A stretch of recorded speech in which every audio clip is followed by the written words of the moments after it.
안녕하세요. 다시 또 돌아왔습니다. 예, 오늘도 뱅커 호프의 론 오피서 우리 박경주 선생님 모시고 또 이제 얘기하겠습니다. 근데 우리가 보통 론 하는데 이제 프로세싱, 그 시간, 뭐 절차 이런 거에 대해서도 굉장히 궁금한데 잠깐 좀 설명 좀 부탁드려도 그러면 될까요? 간략하게 제가 설명을 드리겠습니다. 자, 일단 제가 집을 사려고 마음을 먹어서 끝났다. 그러면은 이제 융자하시는 분이나 아니면 부동산 한 분을 찾아서 가셔야 되는데, 저희는 아까 일부에서도 말씀드렸지만은 첫 번째 먼저 론 하시는 분을 먼저 찾아가셔가지고 내가 얼마만큼 다운을 했을 때 얼마만큼의 집을 살 수 있는지, 즉 얼마만큼 내가 론을 받을 수 있는지를 확인하러 가는 거를 제가 추천을 드리고요. 맞습니다. 이제 그러면 두 가지 선택지가 나옵니다. 은행을 갈 것인가, 돈 브로커를 갈 것인가.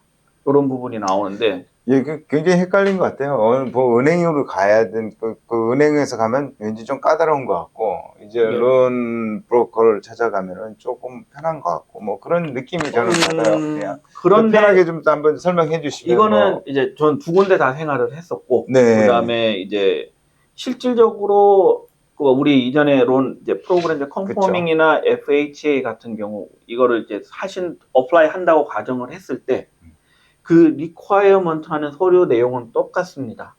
단지 은행 쪽에서 어느 정도까지 보느냐, 브로커 쪽에서 어느 정도까지 보느냐 차이인데, 네. 기본적으로는 저는 서류 요청하는 거는 똑같다고 말씀을 드리고요. 네. 그리고 이제 은행 쪽이나 이제 브로커 쪽이나 저희랑 조금 다른 거는 은행은 먼저 하시게 되면은 락을 먼저 하실 수가 있기 때문에 네. 아무래도 거기에 대한 좀 장점이 있다라고 저는 생각이 들고요. 좋은 이제 레이스를. 네, 레이스를 하실 수가 있고, 뭐 이제 손님도 이제 뭐 가서 밖에서 확인하시고 브로커 쪽 가서 확인하시고 은행 쪽도 확인하시고 하는데, 야, 바빠. 왔다 갔다 하시는데 그때 선택을 하실 때 이전에 설명드렸지만 이제 론 오피서 분들도 다들 많은 경력 차이나 이런 이제 그 실력 차이들이라고 얘기를 해야 될까요? 그런 부분들이 있기 때문에 인터뷰를 하시면서 이분한테 내 론을 해도 되겠다, 안 해도 되겠다, 조금 이상한데 그런 거 판단을 조금 하셔야 돼요. 그래서 론 이제 만약에 처음에 하신다고 하면 가장 많이 찾는 게 이제 내 주거래 은행 가서 하시는 것도 있고, 그렇죠. 아니면은 주변 친구한테 야, 요번에 너 집 샀는데 너 어느 론 오피스 어느 은행에서 했니? 어디서 했니? 물으면 여기서 했어. 뭐 뱅크 오브 홉에서 했어. 그러면은 이제 그 추천 받아서 하시는 경우, 그런 두 가지가 대부분인데, 근데 뱅커 호프는 뭐 잘 주시죠? 네, 저희가 메이저 뱅크와 이 컴페어 하게 되면 네. 크게 딸리지 않습니다. 오히려 좋은 날이 더 한국 많습니다. 사람들이 보통 쓰고 더 플렉서블 하니까 또 굉장히 좋을 것 같아요. 그렇죠. 그리고 한국말 저희 은행에 계신 분들 한국말을 하시니까 다 도와드릴 수가 있고, 근데 영어 편하신 분들 뭐 딴 데 가셔도 괜찮고, 뭐 저희도 다 영어 다 잘 하니까요. 걱정 안 하셔도 되고요. 근데 이제 브로커 쪽 가셔가지고 하시는 경우도 뭐 이제 그 차이점은 어떤 게 있냐면, 은행은 저희 은행 프로그램만 하고요. 이제 브로커 분들은 여러 가지 회사들, 그러니까 모기지 전문 은행들에 있는 그 프로그램들 하기 때문에 프로그램에 대한 다양성을 따졌을 때는 뭐 브로커 가서 하시는 게 좀 좋을 수 있지만은, 하지만은 은행 같은 데서 하는 장점이 뭐냐고 하면, 저희는 모든 론을 다 하는 거고, 그 다음에 저희는 어느 날 갑자기 문 닫고 사라지지나 그러지는 않습니다. 늘 있기 때문에 항상 저는 융자 끝나고 나도 손님이 연락이 다시 와서 융자에 대한 질문하거나 뭐 어떻게 해야 돼요 상담 계속 받기 때문에, 그 연결의 지속성 관점에서 봤을 때는 이제 은행이 조금 더 낫고, 그다음에 또 아무래도 또 대형 기관이니까 그거에 따라서 받는 이제 심리적인 안정감도 이제 브로커 쪽보다는 은행이 조금 더 나은 면이라고 볼 수가 있습니다. 지금 우리 박 선생님 말씀에는 론 브로커 가시는 거와 은행이 있지만, 브로커는 약간 좀 다양성 여러 가지 정보를 접하셨지만 좀 좋은 레이스 있다면은 은행을 강력히 추천한다 이런 말씀인데, 주거래 은행을 가셔서 한번 알아보시는 것도 은행과 친해져야 됩니다. 살면서. 맞습니다. 은행과 친해져야 되는 거 맞는 것 같습니다. 친해지시기도 하고 갈 때마다 또 물어보시고 이렇게 좀 많은 또 경제적인 지식을 쌓으셔야 됩니다. 좀 쌓아서 좀 하셨으면 좋겠습니다. 그럼 보통 이게 시간이 왜 이렇게 오래 걸리죠? 이게 제가 이제 요거를 그러면은 이제 집을 사셨다. 이제 그러니까 그 전체적인 론 프로세스를 한번 설명을 드릴게요. 그러면 아마 조금 더 귀에 쏙쏙쏙 들어오실 겁니다.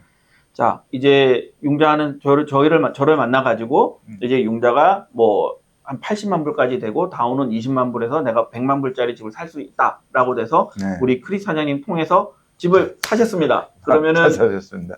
우리가 처음 얘기하는 게 뭐냐면 에스크로우를 오픈한다라고 얘기를 하거든요. 네. 그러면 에스크로우가 어떤 기관이냐고 하면 이제 서드 파티, 이제 내추럴 셀러도 파티죠. 아니고 바이어 쪽도 아니고 제3기관이 돈을 모든 걸 다 관리를 해줍니다.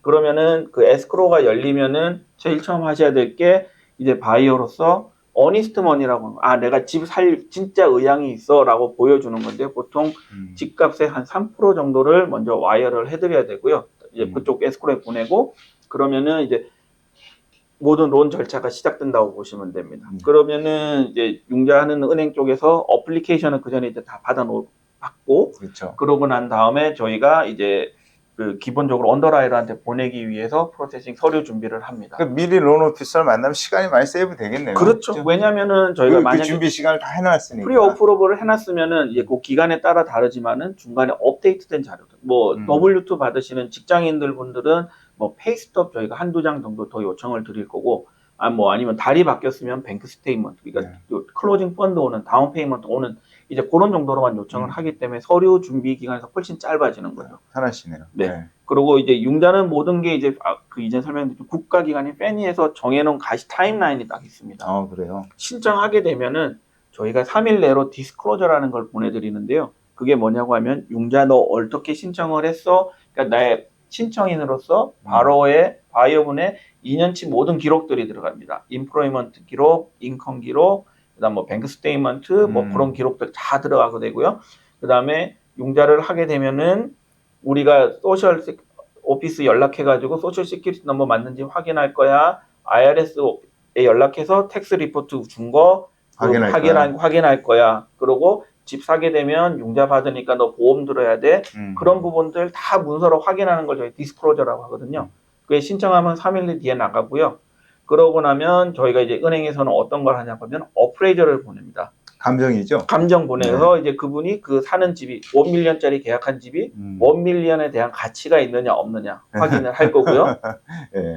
그와 동시에 저희 은행에서는 언더라이터가 이제 서류 다 리뷰를 다시 해가지고 어프로브 이제 줄 겁니다. 그러면은 이제 융자하시는 분들 연락드린 게 뭐냐면 어프로브 났습니다라고 얘기하는 거는 야 컨디셔널 어프로브리 그러니까 조건부 이제 이런 서류만 주면 우리가 융자해줄게라는 그 부분이고요. 그럼 어떤 서류를 주로 요청하냐고 하면은 뭐 갑자기 내 통장에 큰 돈이 들어왔다라고 하면 그 돈이 어디서 왔니라고 확인하는 부분. 이제 아까 말씀드렸지만 집 보험 들어야 되니까 집 보험 들어오세요라고 하는 이제 그런 부분 요청 드리고. 그 다음에 뭐 크레딧 새로 뭐 열었거나 하셨거나 이제 인콰이리 뜨는 부분들, 크레딧 예전에 살았던 거에 퀘스처닝 하시는 거 그런 거 부분들 저희가 질문을 해서 서류 컬렉팅을 해서 보내주시면은 그거 다시 언더라이터한테 보내서 최종적으로 빵빵빵 하고 이제 저희가 융자를 끝냅니다. 그러면은 모든 게 끝났다고 했을 때쯤에 나가는 게 클로징 디스클로저라고 CD가 나가게 되는데요. 이거를 받으시면은 이렇게 쉽게 생각하시면 됩니다. 대략 3일 정도 뒤에면은 내가 론닥 사인할 수 있겠구나. 우리가 펀딩이라고 하죠. 그러니까 이제 CD 나가고 나면은 이제 론닥이 나가게 되니까 론닥 나가기까지 3일 걸리겠구나라고 생각하시면 되고 그러면은 사인하시고 이제 론닥 3일 뒤에 사인하신 다음에 그 다음 날 되게 펀딩이 되니까 그 이제 클로징 돼서 딱 끝난다고 이제 그러면 펀딩되고 끝나는 게 아니고요. 타이틀 회사에서는 이걸 또 카운티에다가 공표를 해야 됩니다. 그렇죠. 이거는 레코딩을 이제 해줘야죠. 레코딩을 해줘야 되니까 레코딩까지 플러스 1일이 돼야지만이 내가 이제 모든 게 절차 끝나고 셀러한테 키를 받아서 내가 이제 내 집에 열고 들어가실 수가 있는 그게 되는 겁니다. 그러면 융자가 끝나게 되고요. 그 가이드 시간에도 가이드라인이 다 있네요. 그렇죠. 보통 이제 시작을 할 때 에스크로 열 때 보통 셀러랑 바이어 부분 확인해서 하는데요. 지금 최근 같은 경우는 며칠 정도 한 30일 정도. 그럼 미리 다 준비됐으면 좀 더 그 시간이 며칠 더 빠를 수도 있죠. 제가 가장 빨리 끝냈던 론은 21일 만에 끝낸 적도 있고요. 이렇게 미리 사전에 그렇죠. 교재가 아니라 이렇게 정보를 드리고 이렇게 다 준비가 되면은 빠른 시간 내에도 할 수 있는 또 장점도 있는 것 같습니다. 그리고 이게 손님들이 이제 저희는 이제 아시겠지만 융자 하시면은 손님들이 서류를 준비해 주셔야 되는 부분들이 많아요. 그리고 저희는 거기에 대해서 가이드를 해드리는 거기 때문에 이제 조금 그쵸. 귀찮으시거나 바쁘시더라도 빨리빨리 해주시면은 모든 프로세스가 굉장히 스무스하고 빨리 진행될 수 있지만은 그게 거기에 대해서 저희가 부탁드리는 게 조금 늦거나 이렇게 되면은 연체적 프로세스 기간이 늘어나게 되면서 나중에 에스크로 못 맞추게 되면은 이제 또 이 케이스 그렇죠. 이제 이런 부분들이 굉장히 괴로워지십니다.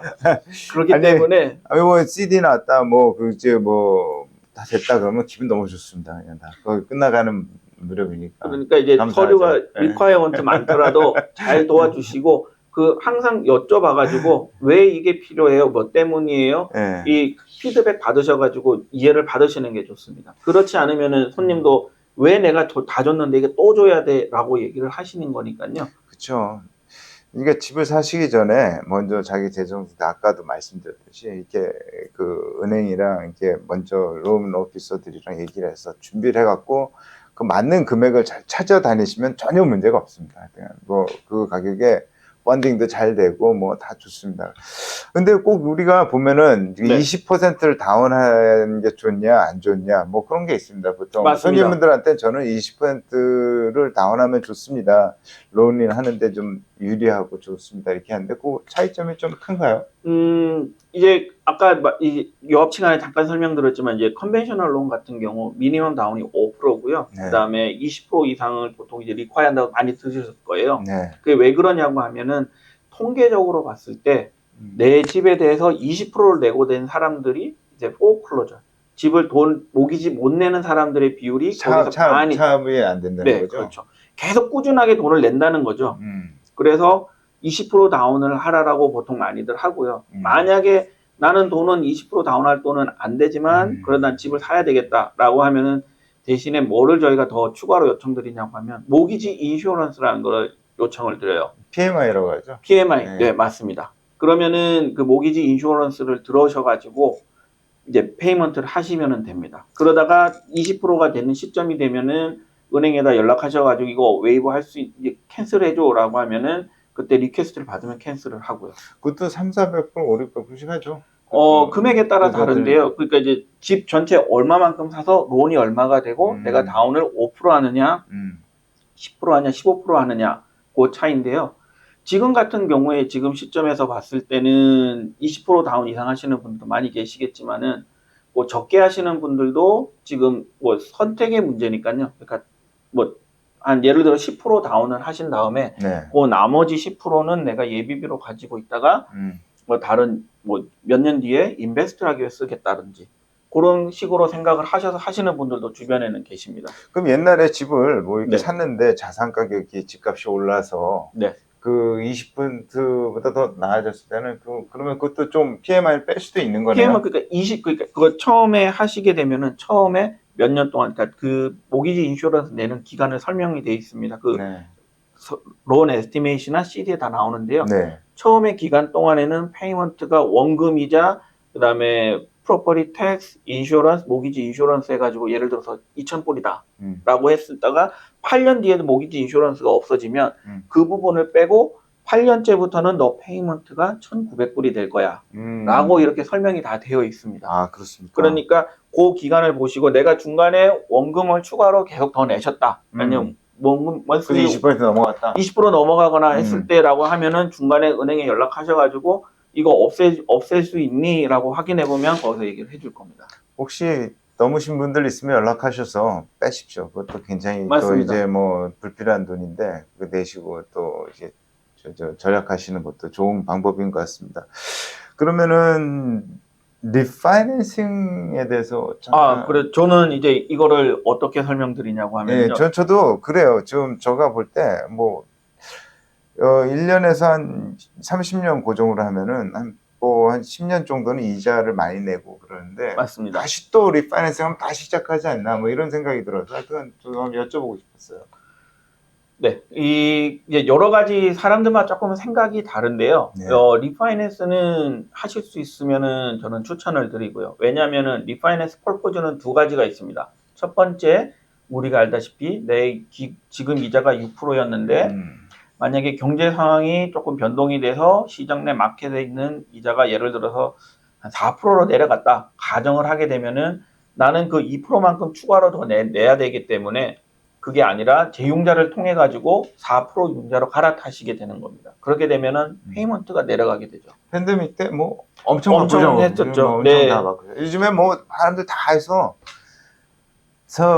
뭐 파이낸셜리 굉장히 스트롱하신 것 같아요. 여유 자금이 좀 있으신 것 같아요, 다들. 맞습니다. 네. 그 히스토릭 로우로 해서 30년 고정이 2.7%, 2.6%까지도 내려가셨습니다. 그리고 뭐 30년짜리 15년을 줄이신 분들도 있겠네요. 네, 그러니까 하면서. 리파이낸스 하시면서 15년 같은 경우 제가 도와드렸던 손님은 1.95%까지 했었습니다.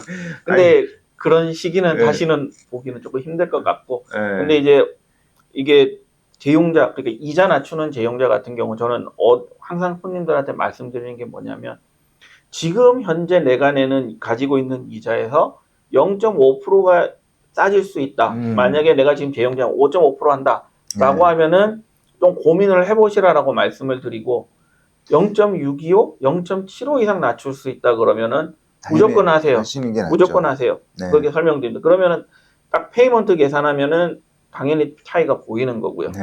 그리고 손님들이 또 이 얘기를 하세요. 그러면은 내가 다시 30년으로 하면 또 페이먼트 기간이 늘어나는 거 아니냐라고 얘기를 하는데 네. 거기에 따른 매스는 또 두 가지가 있습니다. 잘 생각해 보시면 그 집에서 30년 동안 또 사실 계획이 있으신지 라는 거 하나 생각을 하셔야 되고요. 근데 그렇죠. 대부분 그 전에 한 번은 더 이사를 하실 가능성이 높고요. 자꾸 옮기셔서 저희를 만나셔야죠. 뭐 이제 그런 것보다 이제 라이프 플랜으로 봤을 때는 한 번은 더 네. 이제 애들 밖에 나가고 나면 네. 두 분이 큰 집에 있다가 작은 집으로 다운사이징 하는 경우가 많으니까 네. 뭐 그런 경우도 생각하셔야 되는 부분도 있고 네. 그리고 네, 다운사이징 하시는 것 같아요. 네, 다운사이징도 하셔도 되고 네. 그리고 이 집을 통해 가지고 네. 죄송합니다. 아니 뭐 너무 정리를 많이 하셨는데 그 리파이낸싱은 그렇습니다. 저도 뭐 했지만 그러니까 좀 0.5%라도 조금 줄어들면은 이렇게 딱 리파이낸싱을 하셔서 줄이시고 상황을 봐가시면서 이제 그 집에 오래 살지 안 살지 그런 건데 저는 봤을 때 계속적으로 금융기관과는 굉장히 친해지셔야 된다고 저는 추천드립니다. 다니시면서 이렇게 좀 아시는 분들도 많고 교제를 하셔서 좋은 정보가 있으면 보내달라고 하시면 계속 보내드립니다. 보내드리면은 그걸 보시다가 내가 순간적으로 항상 좋은 날만 있는 건 아닙니다. 살다 보면은.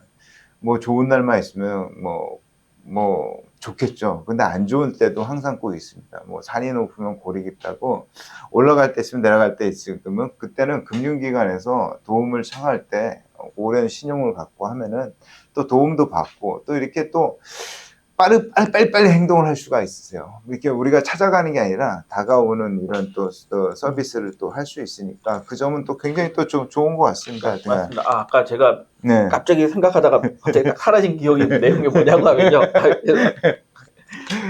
아까 제가 설명드렸지만 네. 이 재용자는 언제든지 할 수 있습니다. 그러니까 저희가 얘기하는 거는 집은 지금 사셔라. 원하는 프라이머리 내가 들어갈 집은 사셔라라고 되어 있는데 바이 더 하우스라고 얘기를 하고요. 그다음에 이제 데이터 레이시라고 저희는 얘기를 하거든요. 네. 항상 재용자의 기회는 열려 있기 때문에 지금 이자 내가 6% 받았다, 뭐 예를 들어 7% 받았다고 해가지고 너무 속상해하지 마시고요. 경제는 항상 업앤다운이 있습니다. 이게 주기적으로. 지금 계속 올라갈 것 같지만은 이자가 지금 작년 11월 기준으로 약간 내려가고 있는 추세거든요. 그때 7월 달에, 올해 작년 11월에 집 사셨던 분들은 올해 시점이나 내년에 잘 보시면은 재용자 하실 수 있는 기회 다시 한번 오실 수가 있고요. 항상 그러기 위해서는 내가 마켓 뉴스라든지 아니면은 융자를 하셨던 분들, 이제 저희 같은 사람들이랑 항상 끈을 놓지 않고 계속 연락하시면서 이자 확인하시면 좋습니다. 그러니까 항상 데이터 레이트, 그러니까 재용자는 항상 하실 수 있다라고 생각하시면 됩니다. 그 2년 동안 굉장히 집값이 상승했습니다. 그때도 많은 부분들이 집값이 감정가들이 막 높아지고 하니까 20%를 많이 다운하시고 집들을 사셨어요. 맞습니다. 근데 지금에 와서는 또 한 15% 정도 좀 내렸습니다. 뭐 10% 내렸다는데 실질적으로는 15% 더 이상 내릴 수도 있고 하는데 보면 또 그 팬데믹 기간 동안에는 굉장히 저렴하게 이자를 했지만 또 지금은 또 자산 가격을 또 다운했던 돈들을 또 이제 또 깎여주는 또 그런 또 것도 있습니다. 어차피 파시지 않고 살 거라면은 페이먼트 내시고 그냥 아까 프라이머리 첫 번째 내가 사는 집에 대해서는 크게 관여하지 않으시고 어느 때 아무 시간이나 이렇게 사셔서 지금 같은 데 지금 사셔갖고 나중에 한 조금 지나셨을 때 좀 리파이낸싱으로 하셔서 또 저렴 또 낮은 또 싼 가격에 사셔서 저렴한 또 이자율로 갈아타시는 것도 좋을 것 같습니다. 예. 네. 뭐 또 그리고 또 추가적으로 리파이낸싱 뭐 없으신가? 그리고 이제 지금 당장에 집 사시는 분들한테는 좀 먼 미래의 얘기지만 또 하나 말씀드리면은 네. 이제 집값은 이제 역사적으로 봤을 때 계속 우상향 올라가고 있습니다. 네. 그러니까 전체적으로 중간중간에 오르락 내리락 하지만은 올라가는 거고요. 그럼 지금 올해 만약에 1밀리언짜리 집을 사셨다라고 네. 했는데 한 3, 4년 지나고 났을 때 약간 희망 고문 조금 더 해서 말씀드리면 이 집이 한 130만 불 됐다라고 네. 얘기를 했을 때는 그 30만 불에 대한 그 추가적인 내 집 밸류가 높아진 거잖아요. 그쵸, 그럼 그쵸. 그거를 애길이라고 저희가 표현을 하는데 네. 거기서 집에서 내가 일을 하면서 뭐 순간적으로 돈이 더 필요한 경우, 예를 들어서 애들이 뭐 외국에 나가서 공부하고 싶은데 엄마 나 학비 좀 지원해 주세요라고 하든지 아니면은 뭐 조금 집에 수리를 하고 싶다라고 하든지 그랬을 때 큰 목돈이 필요한데 그 목돈을 어디서 가지고 오느냐? 집에서 재용자를 통해서 가지고 오실 수 있습니다. 그거를 저희가 캐시아웃 재용자라고 표현을 하는데요. 그냥 레인 낮추는 것보다는 이자가 조금 더 높습니다. 하지만은 그 목돈을 어디서 가질 수 있냐? 집에서. 특별하게 내가 딴 데 가서 빌린다고 하면 고금리를 빌리는 것보다 고금리보단 집에서 하는 게 제일 쌉니다. 그쵸.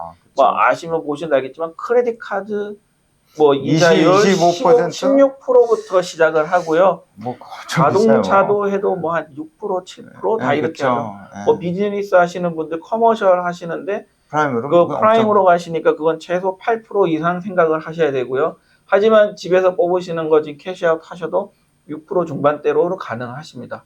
자, 제가 말씀드리는 거는 항상 집에서 뭐를 하시는 게 가장 좋기 때문에 네. 그 집에 대한 그 홈오너십 가지시고 그거에 대해서 어떻게 하실 건지는 내 상황에 맞춰 가지고 재용자를 하셔서 이자를 낮추신다거나 내 삶의 여러 목적에 따라서 캐시아웃 하실 수 있는 옵션을 가지시는 것을 추천드립니다. 예, 지금 뭐 많은 론 프로세싱 타임, 론에 관한 설명 잘 해주셨고요. 지금 다음 편에 또 다시 잠깐 쉬었다가 돌아오도록 하겠습니다. 감사합니다.